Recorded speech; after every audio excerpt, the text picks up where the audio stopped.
किसी का बाप हमें शोहरत नहीं दे सकता।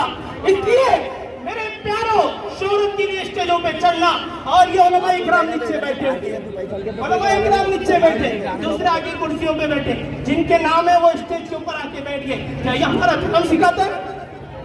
क्या ये हमारा धर्म सिखाता है? नहीं। और सुनो मेरी बात, सुनो, जज्बात में मत आओ, जज्बात में मत आओ, होश से काम लो, होश से काम लो, होश से काम लो नौजवानों, होश से काम लो मुसलमानों। सुनो मैं क्या कह रहा हूँ, हम इस हिंदुस्तान के अंदर बाई चॉइस आए हैं, बाई बर्थ नहीं आए। इस हिंदुस्तान के अंदर, इस हिंदुस्तान को हमने चॉइस दिया है। नारा लगा था वहां पर तक़सीम हिंद के वक्त में, मौलाना अबुल कलाम आजाद ने जामा मस्जिद के अंदर खड़े होकर तकरीर की। लोग अपने बोझा बिस्तर बांध कर खड़े हुए थे कि अब हिंदुस्तान को छोड़कर जाना है।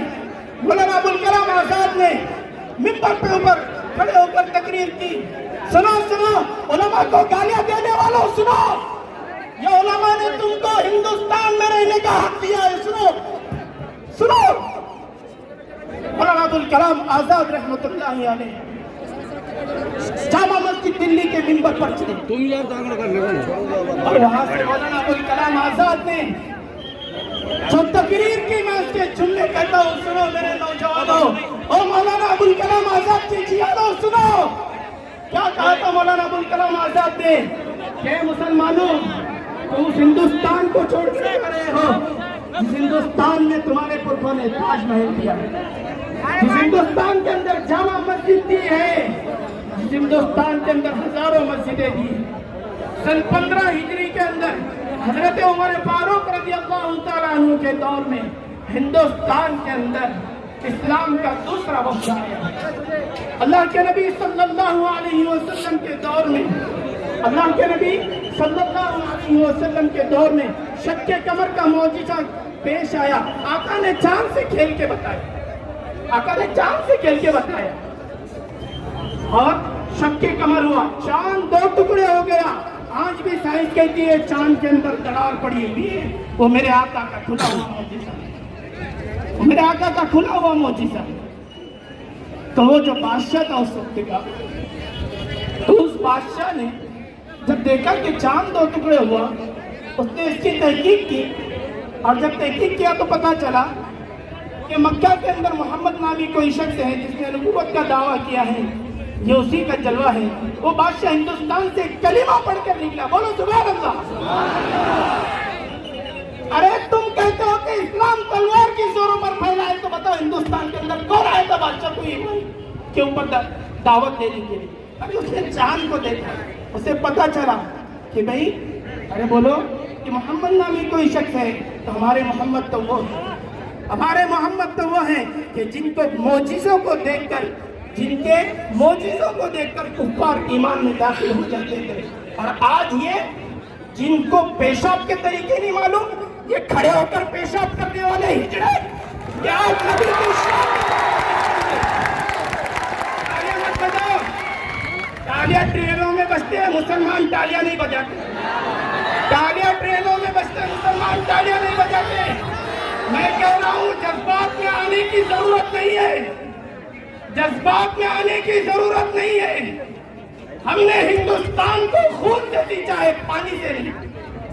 अगर इस हिंदुस्तान की मिट्टी के अंदर उखाड़ोगे तो हमारे पुरखों की बेटियां निकलेंगी। अजीज दोस्तों, हमें करना क्या है? 2 काम हमें करना है, बोलो कितने? 2 काम हमें करना है। एक, पहला काम अल्लाह से हमारा ताल्लुक मजबूत करना है, बोलो करेंगे इंशाअल्लाह। क्या करेंगे? बाल नीचे ऊपर काटेंगे? नहीं नौजवानों, ये तुम्हारा तरीका नहीं है। टोपियों को अपने सरों पर सजाओ, हमारे नबी की सुन्नतों को जिंदगी में लाएंगे तो कबूल भाग जाएंगे। 20 करोड़ से ऊपर है हम, 20 करोड़ से ऊपर यहाँ इतने बैठे हुए, बताओ कितने नबी के तरीके को अपनाएंगे। और दूसरी चीज, मैं आपके जज्बात को पहुंचाने के लिए नहीं खड़ा हुआ। हम अपने हैं, अपना दर्द अपनों के सामने बयान करते हैं। तो इसलिए अजीजों सुनो, पहला काम हमें अल्लाह को राजी करना है, अल्लाह की मोहब्बत को दिलों में बसाना है। दूसरी चीज नबी के तरीके को जिंदगी में लाना है, 100% लाना है। ये पैंट टी शर्ट, अरे वो बम्बई के हिजड़ों के तरीकों को तुम इख्तियार कर रहे, किसी ने बोला क्या कि नबी की शान के अंदर क्यों गुस्ताखी कर रहे करते? अरे बोल रहा कोई? तुमने ऐसे लोगों के तर्ज को इख्तियार करके देखा और तुम कहते मैं इसका फैन हूं, मैं इसका फैन हूं। अरे हम कब्र से कहेंगे कि हम मोहम्मद सल्लल्लाहु अलैहि वसल्लम के फैन हैं। ये जो झंडा आपको दिख रहा है ना, ये झंडा भी हिंदुस्तान का अल्हम्दुलिल्लाह मुसलमान ने, किसने दिया बोलो? झंडा हिंदुस्तान को मुसलमान ने दिया है। तो इसलिए देशवासियों और जो कुर्सियों के ऊपर बैठकर ये सोच रहे हैं कि हम मुसलमानों को तकलीफ देकर या मुसलमानों के साथ अत्याचार करके हम मुसलमानों को मिटाएंगे, तो याद रखो, हमारी तारीख उठाकर देखो कि हमने 950 साल तक इस हिंदुस्तान पर हुकूमत की। 950 साल तक इस हिंदुस्तान पर हुकूमत की और पहले हमने चोरों को भगाया था। अब अगर ये चोर हमें सताएंगे तो हम ये चोरों को भी भगाने की कोशिश करेंगे।